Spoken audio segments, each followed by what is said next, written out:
Hello again, and welcome to the Maverick Morning Skate on OmahaSportsInsider.com. I'm Nick Hanley with AM 590 ESPN Omaha, joined with Tony Boone of the Omaha World Herald. And it was another home series for the Mavericks and another barrage of goals, as we had 12 goals this last weekend. A couple of those were empty netters, but another great offensive showing. And this was something that we were kind of looking forward to, Tony, after UNO gets blanked on the road to Denver. They came out and they looked impressive starting Friday night. Yeah, real impressive comeback, Nick. Everyone was kind of concerned about what the psyche of the team would be coming out that Denver series, where you go from scoring 15 goals the week before against Miami, then you go get blanked twice on the road. And obviously UNO came out that Friday night, were able to establish control of the game, and the next thing you know, we're at the end of another home series. It was another home sweep and 13 more goals in the net for the Mavericks. Certainly a great bounce back, and it put them in a pretty good spot going into this week's series against St. Cloud State.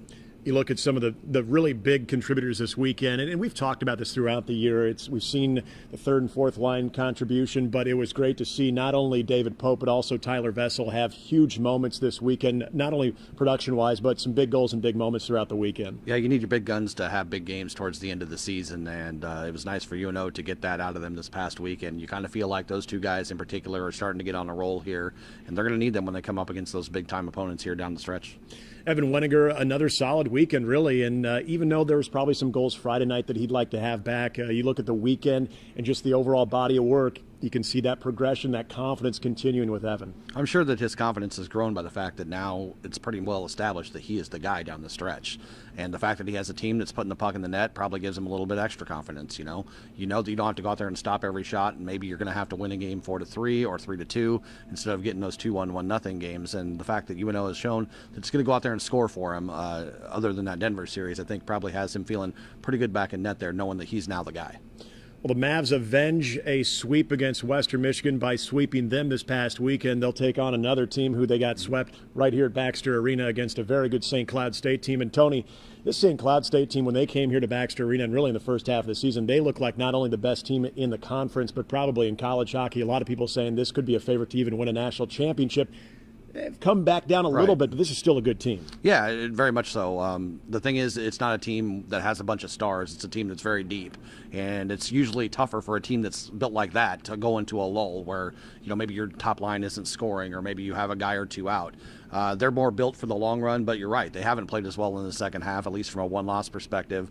The thing that they have done, though, has been really good at home. I think they're 11-2-1, so it's going to be a tough task for UNO this weekend. But certainly St. Cloud isn't playing as well as what they were here back in November when they faced them the first time around. So the Mavs won't be here. They will be on the road, as you mentioned, but 6-0 at Baxter Arena in the second half of the season. You look at the numbers now, all of a sudden, UNO now number 8 in the pairwise, number 13 in both college hockey polls, some really good things. And maybe more importantly, they are now approaching the final weekend of really a tough stretch in the second half where they get a week off in preparation of North Dakota for their next home series. Yeah, if they can get through this and get a split at least on the road, then I think they're going to feel pretty good about where they're at. They have the week off, and then you come back with a back-to-back home conference series right after that. So things set up well for UNO if they can do well this weekend.